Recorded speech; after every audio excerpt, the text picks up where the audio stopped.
오늘 본문에 앞서서 예수께서는 벳세다 빈들에서 굶주린 수많은 무리를 배불리 먹이시는 오병이어의 기적을 베푸십니다. 그 기적을 보고 제자들은 각자의 마음속에 우리가 따른 예수님이 누구신가라는 생각을 했을 거예요. 그러한 때 예수님께서 제자들에게 매우 묵직한 질문을 하나 하십니다. 공강복음인 마태, 마가복음에는 이 질문을 하는 장소를 갈릴리 북쪽 헤르몬산 끝자리에 위치한 우상 숭배가 넘쳐났던 가이사라 빌립보로 명시합니다. 가이사라 빌립보는 어떤 곳입니까? 가이사라 빌립보는 이스라엘 최북단에 위치해 있고 헬몬산 기슭에 자리 잡고 있으며 사시사철 맑은 물이 흐르는 아름다운 곳입니다. 앞에 영상의 사진을 보시면 여기가 가이사라 빌립보입니다. 수량이 풍부하고 아름답고 이스라엘의 그 척박한 그러한 땅들보다는 너무나 풍요로운 땅입니다. 주전 4년 헤롯 왕이 죽자 그 아들 헤롯 빌립 분봉왕이 이 지역을 다스렸어요. 그래서 황제 가이사라 그리고 자신의 이름 빌립을 합쳐서 가이사라 빌립보라 지명을 했습니다. 이곳은 이방인들이 주로 살고 있었으며 가나안 때부터 이방신들을 섬겨왔던 곳입니다. 헤롯 빌립은 이곳에 풍요의 다산의 신 판을 위한 신전을 만들고 또 로마 황제를 위한 신전을 세웠어요. 하얀 대리석으로 아주 크고 웅장하게 만들었습니다. 지금도 가이사라 빌립보에 가면 거대한 바위를 깎아 만든 신적의 유적을 볼 수 있습니다. 사진에 보면 이렇게 동굴 같은 곳이 있어요. 이곳에 사람들이 이렇게 모여 있는데 이곳이 바로 신전이 있던 자리입니다. 이곳에서 예수께서 제자들에게 이 질문을 하십니다. 세상의 화려함과 부유함이 넘쳐났던 그곳에서 예수님께서 어떠한 질문을 하셨을까요? 본문 18절을 보시면 예수께서 이렇게 질문하십니다. 물어 이르시되 무리가 나를 누구라고 하느냐? 제자들은 예수님과 함께 사역하며 많은 기적과 이적을 봤어요. 그리고 수많은 무리들이 예수님을 따르며 예수님에 대해서 한 이야기를 들었을 것입니다. 그래서 그들은 지체 없이 무리가 예수님을 무엇라 하는지 대답합니다. 19절에 대답하여 이르되 세례 요한이라 하고 더러는 엘리야라 더러는 옛 선지자 중 한 사람이 살아났다 하니이다. 이 대답은 어렵지 않았어요. 사람들이 예수님을 뭐라고 하는지는 그들이 많이 들었기 때문에 그대로 대답했어요.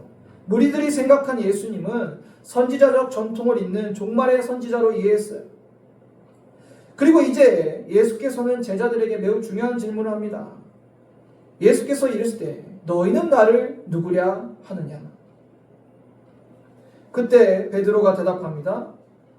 베드로가 대답하여 이르되 하나님의 그리스도이시니이다 하니. 예수님의 질문에 베드로는 주는 그리스도입니다 라고 대답해요. 평행 본문인 마태복음에는 더 완전하게 기록이 되어 있는데 우리가 잘 아는 구절이죠. 같이 읽어볼까요? 시몬 베드로가 대답하여 이르되 주는 그리스도시요 살아계신 하나님의 아들이시니이다.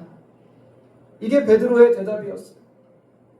100점짜리 대답이에요. 예수님은 베드로의 이 고백을 듣고 칭찬하십니다.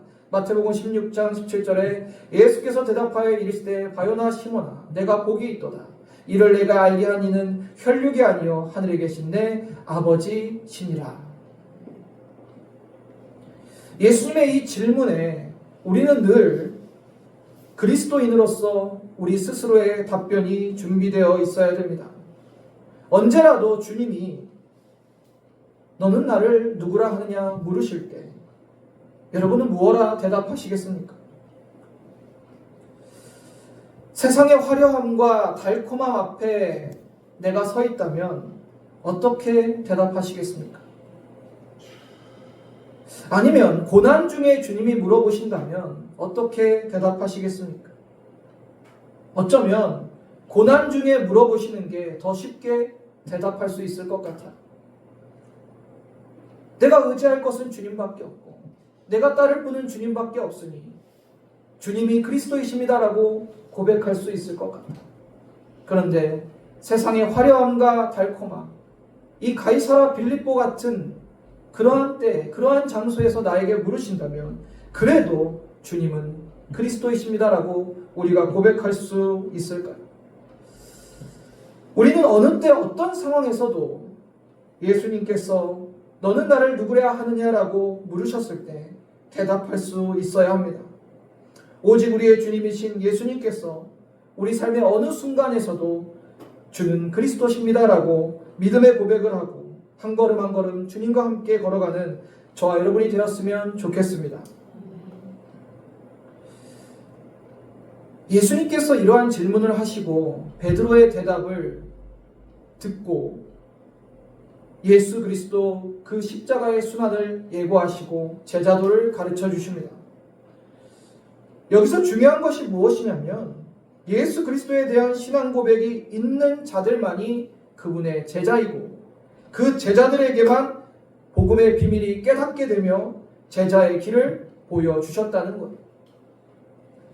본문 21절을 보면 그때로부터 예수 그리스도께서 자기가 예루살렘에 올라가 장로들과 대제사장들과 서기관들에게 많은 고난을 받고 죽임을 당하고 제3일에 살아나야 할 것을 제자들에게 비로소 나타내시니 예수님이 드디어 복음의 비밀, 메시아의 비밀을 공개합니다. 본절은 예수께서 자신의 죽음을 처음으로 예고하시고 예언하시는 구절이에요. 그 길은 십자가의 길이었어요. 이것이 예수님이 이 땅에 오신 목적이었고 예수님의 사명이었습니다. 주님은 예수님이 가셔야 될 그 길을 이제 제자들에게 밝히신 거예요.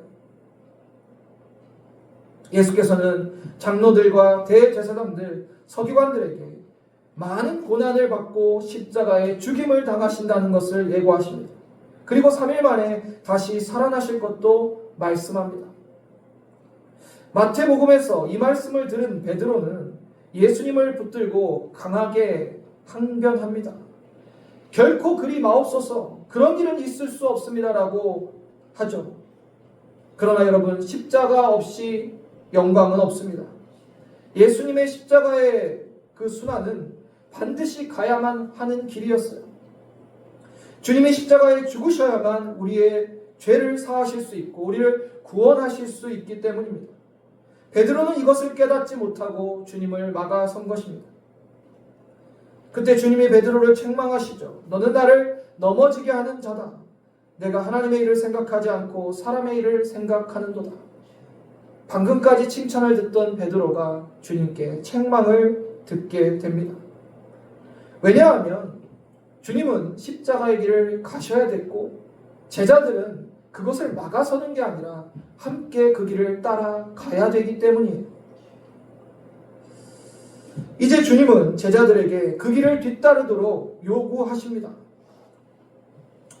사랑하는 성도 여러분, 우리는 예수님의 제자입니다. 제자는 주님이 가신 길을 따르는 자들이에요. 그저 멀찍이 서서 관망하는 자들이 아닙니다. 요즘 기독교가 동네 북이 된 것 같아요. 여기저기서 기독교를 비웃고 조롱하고 있습니다. 왜 그럴까요, 여러분? 바로 제자도가 교회 안에 그리고 성도의 삶 속에 드러나지 않기 때문입니다. 요한복음 17장을 보면 예수님께서 우리를 위한 긴 중보의 기도를 하십니다. 거기서 이런 기도의 대목이 나와요. 요한복음 17장 14절 함께 읽어볼까요? 시작. 내가 아버지의 말씀을 그들에게 주었사오매 속하지 아니함 같이 그들도 세상에 속하지 아니함으로 인함이니이다. 아멘. 우리는 분명 복음의 말씀을 받고 예수님께 속한 자들입니다. 그렇기 때문에 우리는 세상에 속하지 아니했어요. 그 이유로 세상이 우리를 미워한다라고 주님은 말씀하세요. 그러므로 우리가 세상에 미움을 받는 것은 당연한 것이고, 그리고 그리스도인답게 살고 있다는 반증이 되는 것입니다. 그런데 미움받는 건 당연하지만 미움이 아니라 조롱을 받고 있다면 어떻습니까? 이건 너무나 안타깝고 슬픈 일 아닙니까? 세계 최대의 OTT 서비스 회사인 넷플릭스가 기독교를 조롱하는 것에 얼마나 열심인 줄 아십니까? 여러 가지가 있었지만 드라마 속에 마약 중독자가 대형교회의 딸로 나오고, 교회 예배당에서는 예배를 드리고 있고 교회 지하에서는 그 딸이 마약을 하고 있어요. 또 실화를 바탕으로 한 작품에서 실제 사건과 관계도 없이 목사를 등장시키고 마약왕으로 그려냅니다. 그리고 엊그제 또 기독교를 조롱하는 영화를 공개했는데 교회 안의 타락과 부조리를 드러내고 잘못된 신앙으로 목사가 결국 범죄자가 되는 내용이었어요. 왜 이런 현상들이 나타날까요? 물론 그 배우의 사탄의 역사가 있을 것입니다. 그러나 넷플릭스의 목표는 단순해요. 자신들이 만든 콘텐츠를 많은 사람들이 보고 좋아하는 것입니다. 그런데 콘텐츠 속에 기독교를 조롱하는 내용을 넣으면 사람들이 좋아하고 시청률이 오릅니다. 그러니 계속 만드는 거예요. 세상이 보기에는 기독교는 더 이상 세상에 속하지 않은 것이 아니라 세상과 다름이 없다라고 여기고, 그것이 바로 그들이 우리를 조롱하는 이유인 것입니다. 제자도가 사라져가고 있어요. 지금 우리나라 정치적으로 매우 엄중한 위기 상황입니다. 온 교회가 하나된 마음으로 나라와 민족을 위해 기도할 때가 분명합니다. 그런데 기독교 안에서, 교회 안에서 갈등과 분열이 심화되고 있어요. 서로 공격하고 있습니다. 어떤 정치적 입장이나 행동을 하지 않는 목사님들에게는 당신이 목사가 맞냐라고 공격해요. 반대편에서 적극적으로 정치적 입장을 내고 행동하는 목사님들에게는 당신은 정치인이냐고 서로 공격합니다. 믿지 않는 자들에게 이러한 기독교 안의 갈등을 보게 된다면 그들이 어떻게 생각하겠습니까? 또 하나의 조롱거리로 여기고 비웃고 있지 않습니까? 예수님께서는 너희가 서로 사랑하면 내 제자인 줄을 세상이 알 거라고 하셨어요. 우리가 세상이 할 수 없는 사랑을 교회 안에 하고 있을 때, 서로 사랑할 때 세상 사람들은 저기 교회가 있구나, 저기 예수의 제자가 있구나 안다는 거예요. 그런데 그러한 모습이 교회 안에 없어요. 분열하고 대립하고 서로 갈등하고 있습니다. 사랑하는 성도님들, 예수님이 가르쳐준 제자도 우리가 그 길을 가지 않을 때 우리는 세상으로부터 계속 조롱받게 될 것입니다. 스승이 하신 모든 말씀과 사역을 따라 행하고 주님의 가신 길을 이어가는 것이 제자입니다. 이제 본문에서 주님이 말씀하고자 하는 제자도가 드러납니다. 본문 23절에 또 우리에게 이르시되 아무든지 나를 따라오려거든 자기를 부인하고 날마다 제 십자가를 지고 나를 따를 것이니라. 예수께서는 예수를 따르는 제자도를 세 가지로 정의해 주시는데 그 첫 번째가 본문 23절이에요. 제자는 자신을 부인하고 자기 십자가를 지고 예수를 따라야 합니다. 자신을 부인한다는 것은 자신의 뜻이 아니라 하나님의 뜻에 따르며 나를 주께 온전히 내어드리는 복종을 의미해요. 또한 제자들이 각자 져야 될 십자가가 있는데 주님을 위해 기꺼이 그 십자가를 지고 따르는 것입니다. 진실로 예수님을 따르는 길은 자기 부인과 십자가가 있어야 돼요. 예수님께서 말씀하시는 것은 결코 우리를 겁주려고 하신 말씀이 아니십니다. 우리가 그분을 따르면서 우리는 개인의 필요와 욕구, 세상에서 내가 누렸던 것, 좋아했던 것, 또 나의 친구와 가족과도 분쟁할지도 모릅니다. 주님은 그래도 나를 따르겠냐라고 묻고 계시는 거예요. 그리고 예수님은 담담하고 분명하게 말씀하십니다. 나를 따라오려거든 자기를 부인하고 날마다 제 십자가를 지고 나를 따르라. 이어서 24절에 누구든지 제 목숨을 구원하고자 하면 잃을 것이요 누구든지 나를 위하여 제 목숨을 잃으면 구원하리라. 둘째는 제자는 예수님을 위해 자신의 목숨도 내어놓을 수 있어야 합니다.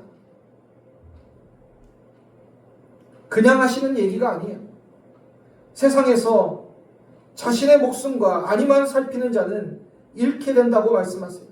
반대로 자신의 목숨조차 아끼지 아니하고 주님께 드리면 그 생명을 주께서 책임져 주시고 영생으로 인도하신다는 말씀입니다. 여러분, 예수님과 무관한 목숨은 결국 소멸하게 되지만 예수님께 드려진 목숨은 영생을 누리게 됩니다. 우리의 신앙도 우리의 목숨을 구원하고자 하면 잃을 것이고 주님을 위해 목숨을 잃으면 구원을 얻게 될 것입니다. 연약한 여인이었던 에스더, 이 여인은 모르드게를 통해서 자기 동족이 처한 어려움을 알고 죽으면 죽으리라는 각오로 규례를 어기고 아하수에로 왕에게 나아갑니다. 그녀는 자기 동족을 위해 일사의 각오의 결단을 내리므로 그녀를 통해 바사에 있는 그녀의 동족 이스라엘 백성들은 살 수 있었습니다. 기생 라합도 발각되면 죽임을 당할 줄 알면서도 이스라엘 정탐꾼을 도와주었습니다. 그리고 그와 그녀의 가족들은 죽음을 면하고 구원을 받게 됩니다.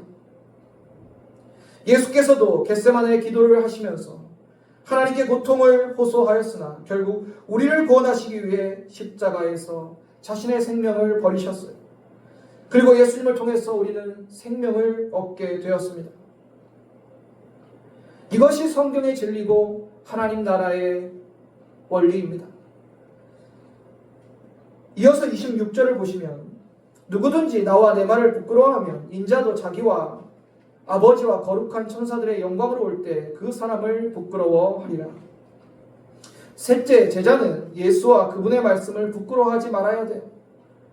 부끄러워하다는 공개적인 거절을 의미합니다. 만약 예수님의 가르침, 그 말씀을 가벼이 여기고 세상에서 그것을 저버리고 살아간다면 제자가 아니라는 거예요.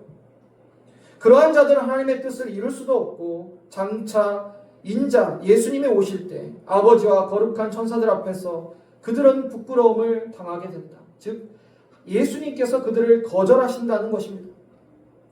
누가복음에 보면 예수께서는 이 세대를 음란하고 죄 많은 세대로 규정하십니다. 즉 예수와 복음을 부끄러워하는 것입니다. 그리고 예수와 복음을 모독하고 핍박하는 세대예요. 나와 내 말을 부끄러워한다는 것, 예수님의 주되심을 고백하지 않고 그리스도와 그 말씀을 부인하고 대적한다는 의미입니다. 그런 자들은 예수님이 다시 오실 때 예수님도 그들을 부끄러워하시고 거부하실 것입니다. 그것은 곧 영원한 멸망입니다. 여러분, 대부분의 사람들이 예수님을 따르지 않는 가장 큰 이유가 뭔지 아십니까? 내가 교회를 다녀도 내가 내 입으로 나 예수 믿는 사람이라고 해도 예수님을 따르지 않아요. 왜냐하면 그 이유는 자신들의 생활 방식을 포기하지 않기 때문이에요. 만약 여러분이 예수님을 따르기로 결심했다면 우리의 삶의 많은 부분을 기꺼이 포기해야 됩니다. 우리의 육신의 편안함을 원하고 쉬운 것을 찾고 이 세상을 쾌락을 추구한다면 그것은 예수님을 따르는 자들이 아니에요. 여러분은 그러한 삶을 거부해야 됩니다. 그 대신에 성령이 원하시는 것에 끊임없이 집중해야 됩니다. 성령께서는 우리가 하나님께 더 가까이 가기를 원하시며 하나님과의 관계를 쌓아가길 원하십니다. 예수님을 따라 제자의 길을 가기를 원하세요. 성령께서는 육신의 것에 관심이 없습니다. 우리가 성령께서 원하시는 것에 집중하다 보면 새로운 습관이 생기고 자연스럽게 성령이 원하시는 삶을 살아가게 되는 것입니다. 여러분, 신앙은 단순 반복 훈련이에요. 매일 말씀을 묵상하고 기도하고 예배 드리는 것입니다. 처음부터 대단한 믿음이 있어서 예배를 드리고 기도하고 말씀 묵상하는 거 아니에요. 억지로라도 해야 되는 거예요. 몸부림을 쳐야 됩니다. 알람 시계를 3개씩 맞춰 놓고라도 새벽에 일어나야 새벽 기도를 나올 수 있어요. 내 머리맡에 큐티책을 올려놓고 책을 펴야 묵상을 할 수 있는 거예요. 그것이 계속 반복되고 훈련되면 습관이 되고, 그 습관이 여러분의 신앙의 인격을 만들고 체질을 바꾸고 최종적으로 예수님을 닮아가게 하는 거예요. 한 번에 되는 일이 없습니다. 제자는 예수님을 따르며 자신의 운명을 걸어야 돼요. 그 길에 최우선으로 삼아야 됩니다. 제자들이 그렇게 할 수 있는 것은 예수 그리스도를 나의 주인이라 고백하고 나의 그리스도라 고백하기 때문에 가능한 거예요. 여러분, 예수님을 믿는다는 것은 곧 예수님의 제자가 되는 거예요. 다른 말이 아닙니다. 예수님을 믿는 순간 예수의 제자가 된 거예요. 그렇다면 제자의 길을 가셔야죠. 제자는 예수님을 따르는 거에 모든 것을 겁니다. 그리고 예수께서는 누가복음 14장에서 너희가 제자로서 나를 따를지 너희가 깊이 따져보고 결정하라고 물어보세요. 매우 중요한 말씀입니다. 누가복음 14장 28절에 너희 중에 누가 망대를 세우고자 할진대 자기가 가진 것이 준공하기까지의 족할지는 먼저 앉아 그 비용을 계산하지 아니하겠느냐. 여러분, 망대를 세우는데 얼마나 비용이 들지 계산조차 하지 않고 망대를 세우는 자가 있을까요? 오늘날로 말하면 어떤 건물을 건축하는데 이 건물이 건축되는데 얼마의 비용이 들고 얼마의 시간이 들고 어떠한 것들의 조건들이 필요한지 계산 안 해보고 건축하는 사람이 어디 있겠어요? 그 말씀하는 겁니다. 너희가 나를 따를 때 그만한 가치가 있는지 너희 스스로 계산해 보라는 거예요. 여러분이 예수님을 따르는 가치가 여러분 얼마큼 계산되어 있습니까? 도대체 예수님을 따르는 여러분의 목적이 무엇입니까? 예수님이 또 말씀하십니다. 14장 31절에 또 어떤 임금이 다른 임금과 싸우러 갈 때 먼저 앉아 1만 명으로서 저 2만 명을 거느리고 오는 자를 대적할 수 있을까? 헤아리지 아니하겠느냐라는 거. 두 나라가 싸워요. 두 임금이 있어요. 한쪽은 1만 명의 병사가 있고 한쪽은 2만 명의 병사가 있어요. 그럼 1만 명을 거느린 왕이 헤아리지 않겠냐는 거예요. 이 병사로 저 2만 명을 대적해서 싸울 수 있을지 없을지, 화친을 청해야 될지 황복을 해야 될지 어떠한 다른 전략을 세워야 될지 헤아리지 않겠냐는 거예요. 여러분, 우리가 예수님을 따르는 것은 나의 전 일생, 나의 전 운명을 주님께 거는 거예요. 그런데도 계산도 안 해보고 헤아려 보지도 않는 거예요. 그 길이 어떤 길인지, 그 가치가 그만큼 있는지 없는지를 우리가 알고 따르는지를 우리 스스로 깨달으라는 거예요. 알아야 된다는 거예요. 예수님의 제자가 되는 그 제자의 길을 따르는 것은 결코 쉬운 일이 아닙니다. 그것이 쉬운 길이었다면 구원받는 자가 많을 거라고 주님이 말씀하셨겠죠. 구원받는 자가 많지 않다는 것은 다른 말로 하면 제자의 길을 가는 자가 많지 않다는 거예요. 예수께서는 당신을 따르는 제자의 길은 자기 가족과 자기 목숨도 미워하는 것이며 자기 십자가를 지고 따르는 것이고 자기의 모든 소유를 버리는 것이라고 말씀하십니다. 여러분, 제자는요, 예수님을 가장 사랑하고 그분을 제일 귀하게 여기고 내 가족도 내 목숨조차도 주님보다 귀하게 여기지 않습니다. 자신의 생명을 온전히 주께 맡깁니다. 제자는요, 자기 십자가를 지고 주님을 따라요. 주님을 따르면서 어떤 고난이 와도 기꺼이 감당을 합니다.